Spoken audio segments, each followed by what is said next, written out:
So, hello everyone, welcome to another coffee chat. This one will be on the ethics of AI in cyber.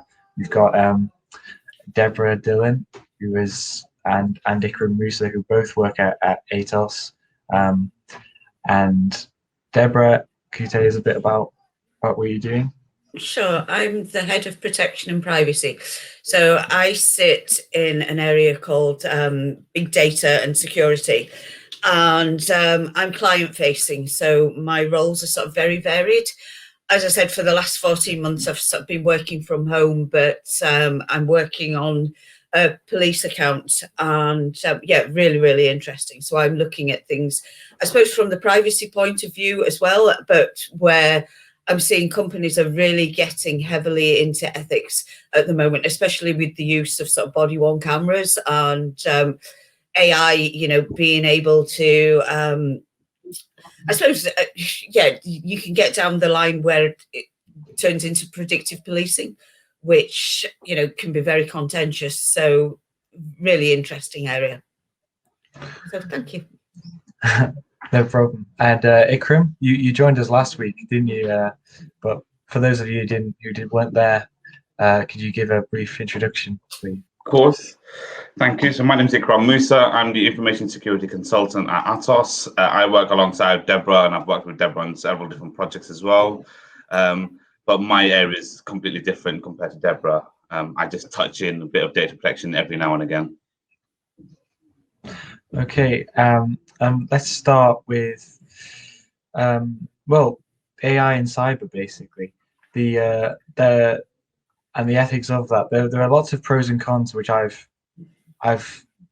sort of in my research before this. From what I understand, it kind of, in the defensive side, the response and the countering measures are sort of very quick, and they can find things that humans a lot of times can't, or sometimes might miss. But on the other side, they're very, very good at finding those vulnerabilities and attacking them if they're used in that way. So is there a way to try and find a balance, maybe in that? There is, and I guess from the sort of legal side, you're looking at a proportionality test. So you're weighing up, I suppose, what are the benefits to sort of society and benefits to your organization against, I suppose, the privacy impact on people, and whether, you've got a legislative basis to be able to sort of process that information. So it's kind of like a balancing act. Ikram's recently undertaken what's called a DPIA, so that's a data protection impact assessment of part of his work. And yes, some of the comments back were, why do you privacy people do this? And I guess it is that sort of balancing up, being proportional against, the benefits to sort of society. That makes sense. Yeah. Does Ikram, can you expand on what you? Yes, thank you. So with just jumping onto what Deborah's just mentioned, a lot of the issues that I've faced is that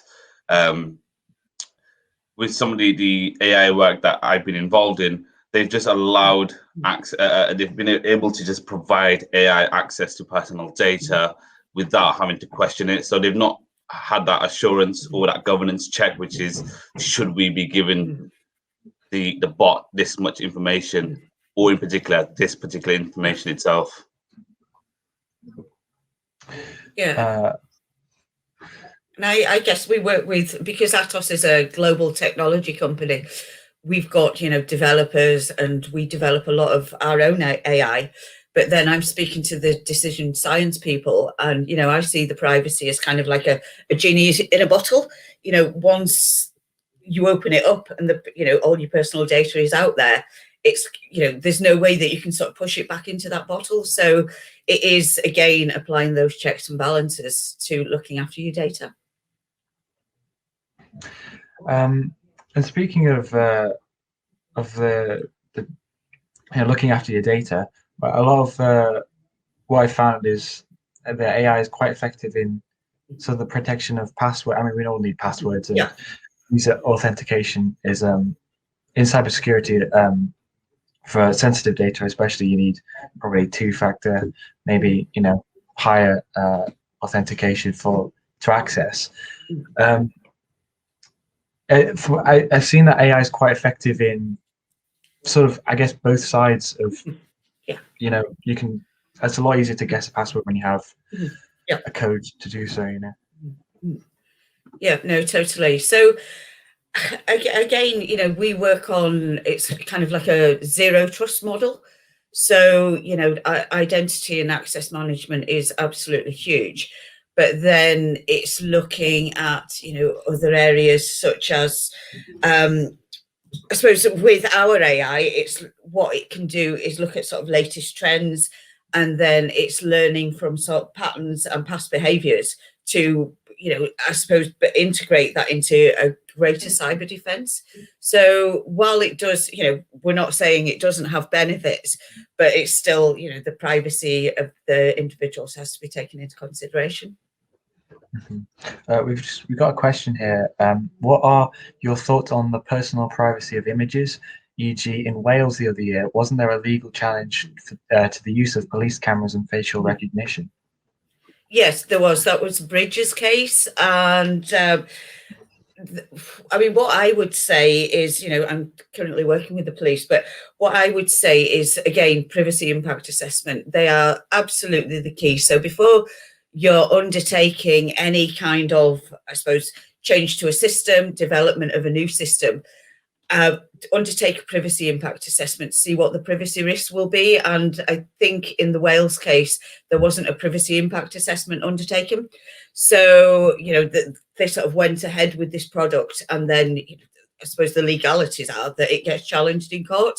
Because if you undertake, and I sound like I'm banging on about these, but, I do a lot of these in my role, but a privacy impact assessment weighs up, I suppose, what the processing is going to be, what the legality of the processing is going to be, or because it was the Welsh police and, the police, you actually process, this is where I sound totally geeky, please forgive me.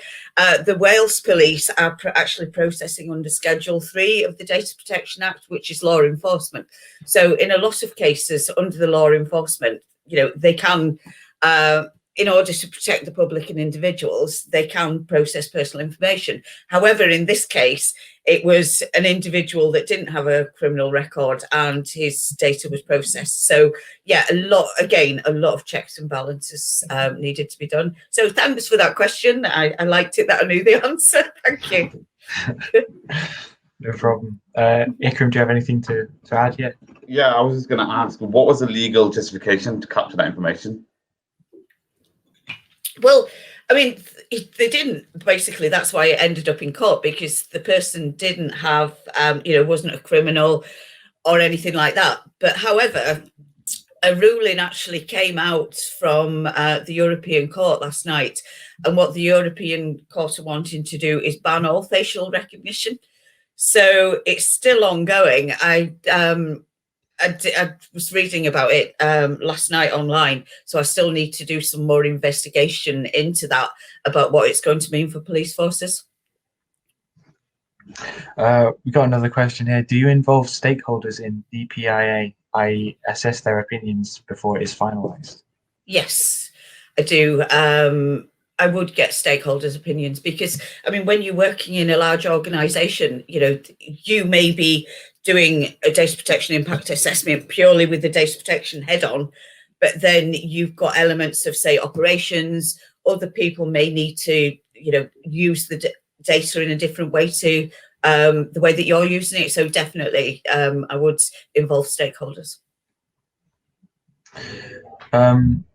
Now, something that I've come across in my research before this is a question that I thought was kind of interesting. It was sort of an increase in AI, sort of testing the systems,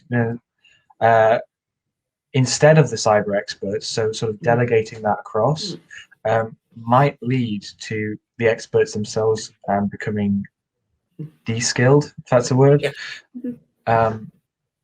So I just would like to hear your thoughts on that. I mean, personally, if you think, you read the guidance from the Information Commissioner's Office, every decision that is made by AI must be, there must be a human element to it. So say my example would be if, Deborah applies for a mortgage and it's the mortgage, you're applying online, you press the apply button, and then behind the scenes, it goes off to credit reference agencies, it gets checked. And there will be, it may be a bit of ML, machine learning behind that, but I couldn't see it being artificial intelligence as such. It will be, linked data sources.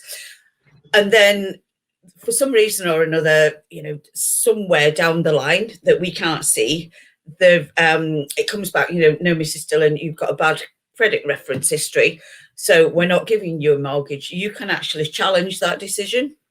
So, and, have to have, I suppose, a human come up with the same, method of decision making. So in terms of, your original question, I don't think it will be de-skilling anybody, because there's always going to have to be that human element behind it. Make sense?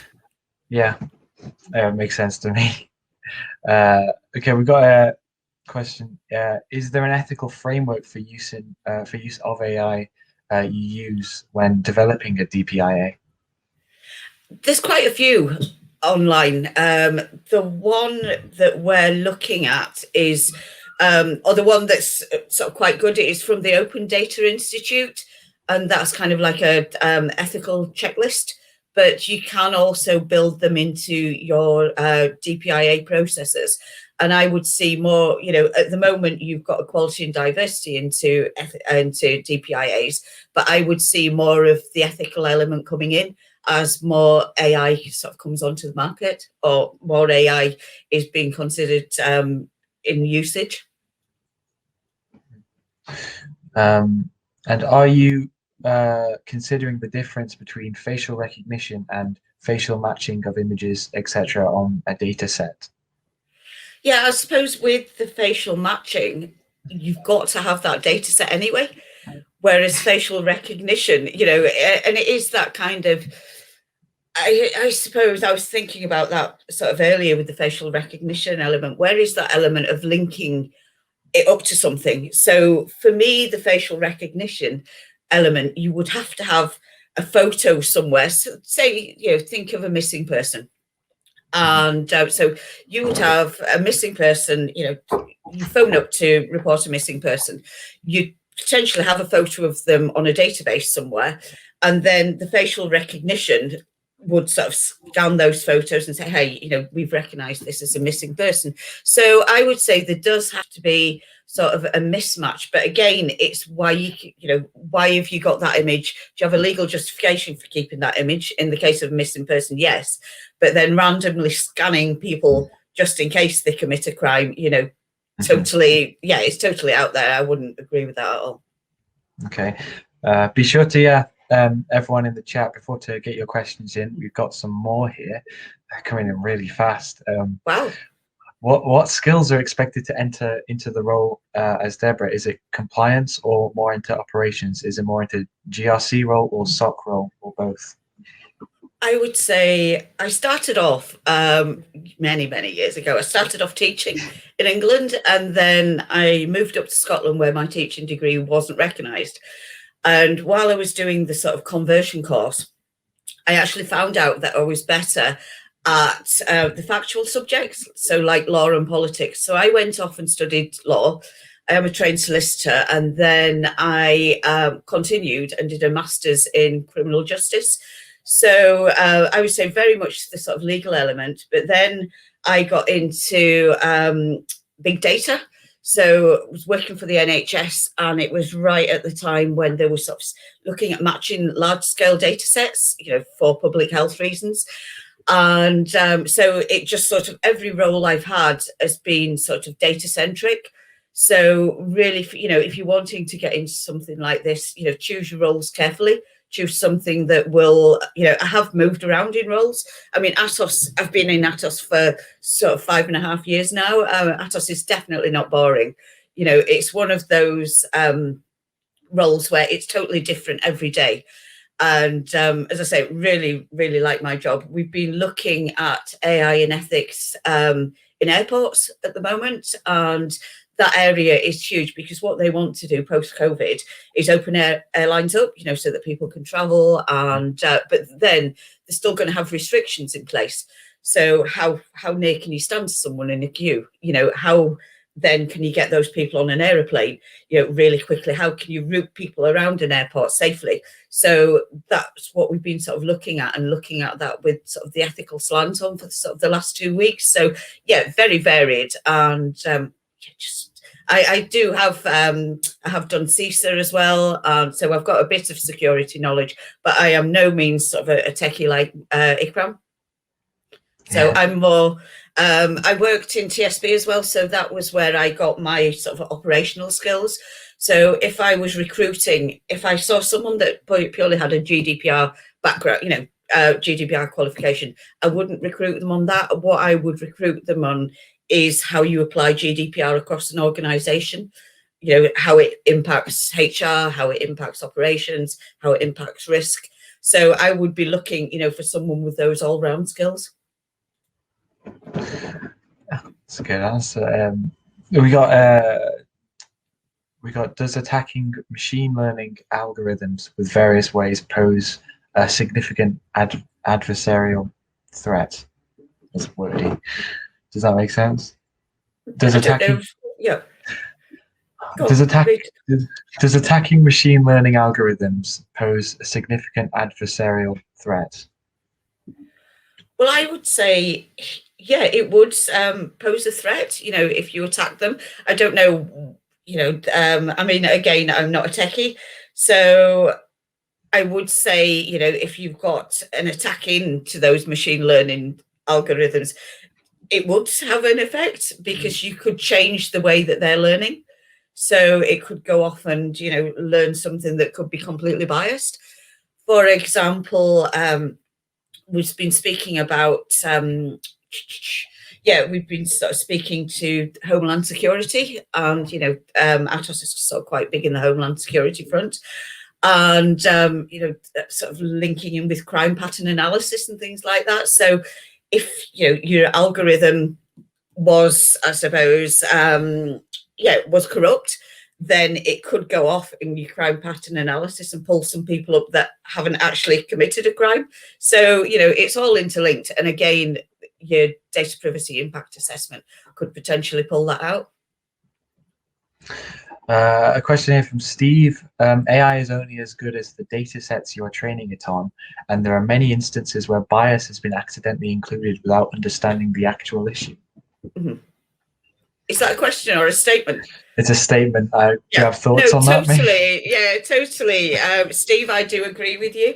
And again, it is, what we're seeing across sectors is, I would say it's kind of like GDPR phase 2. So, I think 2018, May 25th, everybody wanted to hit the ground running with GDPR. So we were involved in a lot of large-scale GDPR projects, which is where I sort of worked with Ikram in the past. However, it seemed to me that companies were picking off, and I hate this bloody management speak, so please forgive me, picking off sort of low-hanging fruit. So, policies, procedures, staff training, changes in subject access request procedures, because it went down from, I think, 30 days to 20 maybe, or anyway. So what we saw was organizations were not just doing the bare minimum, but doing, raise the bar with GDPR a little bit from data privacy. What we're seeing now is kind of 3 years actually down the line, is organizations are looking at that back book of data. So they're looking at the legacy data. A lot of the legacy data that we're seeing, and if I sort of apply, my thinking to my background in banking, legacy data, sitting in an enclave somewhere, some data sitting on microfiche, which is totally defunct now. So, if you want to get any data off that system, given that it starts to degenerate within 10 years, you snookered. So you've got all this data that you don't know what you've got, because it's unstructured potentially. And again, I would agree with Steve, the data is only as good as the data that you're working with. So what we're seeing is a lot of companies now looking at that back book of data, but what they're actually doing is using AI to, I suppose, search for meaning in that unstructured data. Does that make sense? It's a bit of a geeky data question. Yeah. Make sure everyone gets their questions in the comments below. We're coming towards the end now, so last chance to ask Deborah and Ikram some questions. We've got one here from Audrey. How do you prevent the misuse and fabrication of digital video and images? Good question. I mean, I would say, the misuse, and there's actually quite a bit online about the misuse of digital images. Say, for example, Google Maps. A lot of that can be, I suppose, digitally enhanced, faked now. So, hackers can get into that and sort of fake a lot of that. So I was actually on a meeting yesterday, and it was called geospatial data. So what I suppose organizations are looking at is working together to mitigate risks, because you can guarantee that there are going to be risks. There are always going to be, I suppose, naughty people sitting in the bedrooms hacking into something. Whereas, if companies work together, if you think of Microsoft and Google as the big companies of the world, if they all work together, then they can sort of potentially put checks and balances in place for looking at that data to mitigate any risk from that happening. Although there will still be instances, where it's going to get through. Okay. You spoke before about how you're working on sort of in airports to do with having people stand. How can you give any insight into how that would work? How you can make sure that they stand 2 meters apart, or whatever it is in airports. Yeah, I don't suppose you can. I suppose a lot of that is under, and I think we've heard about it a lot, so much on the news, is personal responsibility. I mean, if you look at, I'm in Scotland, so we've got the Scotland match tonight, and you've got like the greatest, well, one of the best players on the Scotland squad has tested positive for COVID. And, they're supposedly in a bubble for 3 weeks, training beforehand. None of the Scotland people have been quarantined with him, but 2 of the England players have. And it's kind of like, how do you explain that? But then again, I do think it's down to, personal responsibility. I mean, it's not as though we could, perhaps set tasers at airport and anybody that's stepping in between the 2 meter rule gets a taser. So it's really going to have to be, once we start traveling again, it's keeping yourself safe and keeping, the other travelers safe as well. Yeah, definitely. Okay, yeah. So we're coming to the end now. I'll just ask the final question, or just the final topic.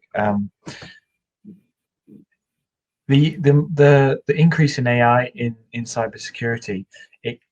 I don't know if we've really mentioned this fully or as directly as this, but does it risk facilitating the escalation of cyber attacks? I would say no, because cyber attacks are there, and there's people who are creating these attacks. It's a multi-million-pound business basically, with sort of ransomware and things like that. So if you think of the tools that they've got at their disposal in terms of AI tools and machine learning, it only seems reasonable that we would have the same tools to be able to defend those attacks. Does that make sense? Because, I'm thinking of, government organizations. Government organizations were pretty much sort of non-digital for a while, or working their way up to sort of digital transformation. And now, with the increase in AI and cyber attacks, it's fight back with the tools that, are already there on the market. So I would say, no to that one. It's Ikram, what would you say? You're looking very interested there. No, I was going to go along the similar route to what you just said. The fact that, we've got machine learning tools that can identify attacks early, as well as facing attacks from an AI bot or anything similar. Yeah, no, totally. Oh, we've just got one more. Just someone's just slipped in at the very end. My AI algorithms mean it's easier for cyber attacks to. I just asked that. Never mind. Okay. Well. Okay. Let's just. Right. We'll end that there. So thank you to Deborah and Ikram. Make sure to for everyone in the comments who isn't involved, don't forget to join us in the Cyber Lounge group on LinkedIn.